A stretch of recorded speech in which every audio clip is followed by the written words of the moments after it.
Bismillahirrahmanirrahim. Assalamualaikum warahmatullahi wabarakatuh. Salam hormat sahabatku semuanya dimanapun saudara berada. Seperti biasa, yang belum subscribe silahkan di subscribe channel yang paling mantap ini kawan. Baik, kita di sini berbagi informasi saya bacakan dari media online repolita.com dengan judul Kepala Staf Angkatan Darat Jenderal Dudung cari penceramah yang nasionalismenya tinggi. Kalau ceramahnya sudah di luar Al-Quran jangan diundang. Begitu judulnya. Kepala Staf Angkatan Darat KSAD Jenderal TNI Dudung Abdul Rahman memberikan perintah kepada para anggotanya untuk tidak mengundang penceramah yang menganut paham radikal. Dia merekomendasikan untuk mengundang penceramah yang memiliki jiwa nasional yang tinggi. Justru Kasat Dudung sangat menghimbau kepada para anggotanya untuk mewaspadai penceramah yang sudah menganut di luar dari paham agama Islam yang sesungguhnya. Cari penceramah yang nasionalismenya tinggi lebih banyak, ucap Kepala Staf Angkatan Darat Jenderal TNI Dudung Abdul Rahman di Cililitan, Jakarta Timur pada Senin 14 Maret 2022.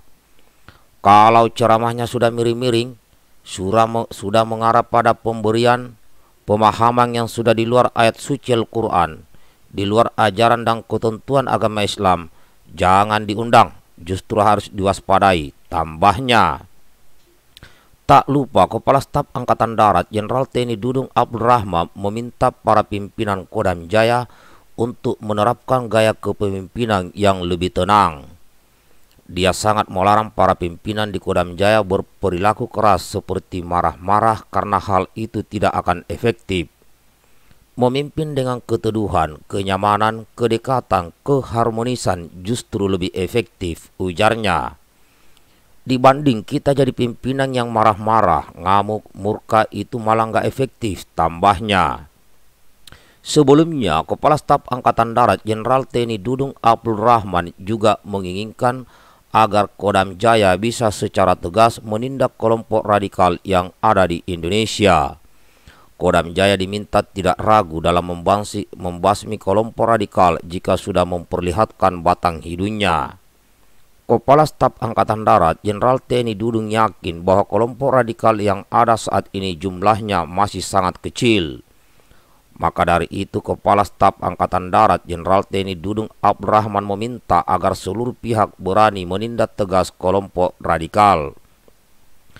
Hal tersebut disampaikan Kasat Jenderal TNI Dudung saat kunjungan ke Kodam Jaya Cililitan, Jakarta Timur pada Senin 14 Maret 2022. Jadi nggak usah ragu-ragu dengan kelompok-kelompok mereka. Kelompok mereka itu kecil. Kodam Jaya harus tampil, harus berani. Dandim dan Rem harus berani terhadap perkembangan situasi yang menonjol. Pungkasnya, Kepala Staf Angkatan Darat Jenderal TNI Dudung Abdul Rahman juga tidak ingin adanya baliho yang berbau radikalisme ada di setiap sudut jalan. Jangan sampai baliho masih bergelimpangan, pokoknya muncul tindak, nggak usah takut. Kerjasama dengan kepolisian dan pemerintah daerah, ucapnya menambahkan. Lebih lanjut, kelompok radikal diyakininya bisa terus berkembang dalam hitungan semenit saja. Oleh karena itu, Kodam Jaya diminta untuk segera melakukan tindakan tegas apabila sudah mendapat informasi terkait kelompok radikal. Kalau mereka muncul, segera bertindak, segera lakukan langkah yang harus dikerjakan, paparnya. Selain itu, Kepala Staf Angkatan Darat Dudung meminta Kodam Jaya mengantisipasi munculnya kelompok radikal dengan cara mencari tahu keberadaannya sebelum muncul ke permukaan. Saya terangkan kepada seluruh jajaran Kodam Jaya waktu di Monas. Kelompok itu kalian harus tahu di mana tempatnya, tugasnya, sampai titik koordinat yang kalian lakukan, sehingga ketika nanti terjadi hal yang tidak diinginkan, kalian mudah mendeteksinya, sambungnya. Nah, demikian informasi saudaraku terkait pernyataan Pak Dudung. Nah, ini yang saya senang ini. Jadi sudah jelas maksud daripada radikal ya.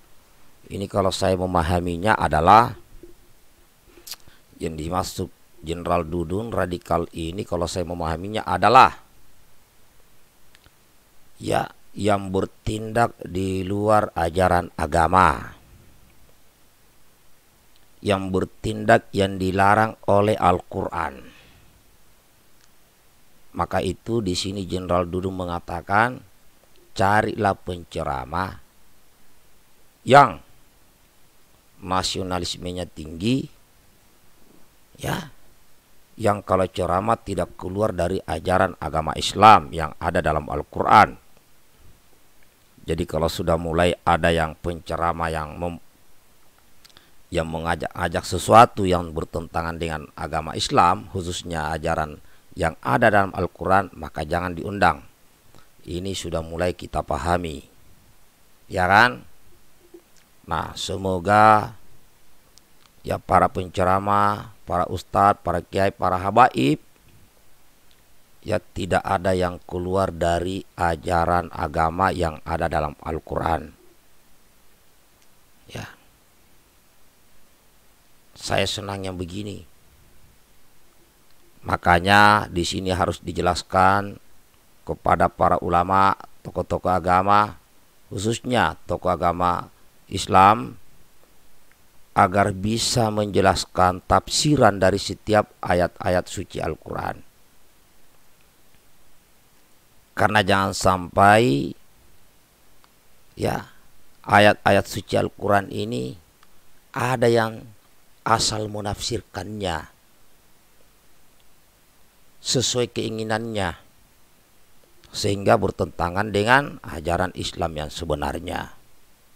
Saya punya keyakinan kalau menjalankan ajaran agama sesuai dengan tuntunan Al-Quran dan hadis, yaitu hadis yang tidak bertentangan dengan Al-Quran, saya punya keyakinan bangsa ini akan cepat maju, akan cepat berkembang.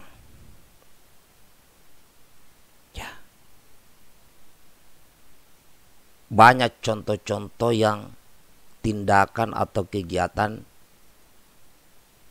atau ucapan yang dilarang oleh agama, dilarang oleh ajaran-ajaran agama Islam.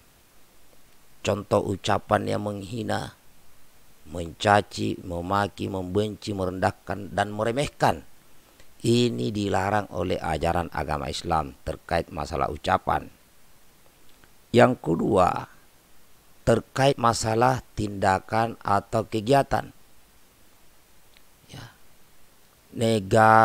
Ajaran agama Islam melarang untuk korupsi, untuk suap, untuk mengambil hak orang lain.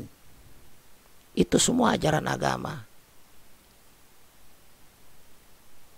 Ya, dilarang memanfaatkan jabatan untuk melanggar ajaran agama. Ini betul. Itu pendapat saya. Bagi saudaraku yang ingin menambahkan atau punya pendapat lain, silahkan di channel ini sampaikanlah. Tentunya dengan beradab dan beretika tanpa ada kebencian. Pada kesempatan ini saya tetap mendoakan ya, abang saya, bapak saya, Bapak Kasat Jenderal TNI Abdul Rahman,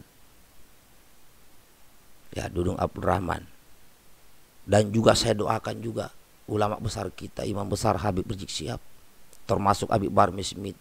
Saya doakan beliau-beliaunya semua agar diberikan keselamatan, diberikan kesehatan, dijauhkan dari mara bahaya, diberkahi umur yang panjang dan berkualitas, dan dimurahkan rezekinya yang banyak dari tempat yang halal. Salam hormat buat semuanya. Assalamualaikum warahmatullahi wabarakatuh. Merdeka, NKRI harga mati.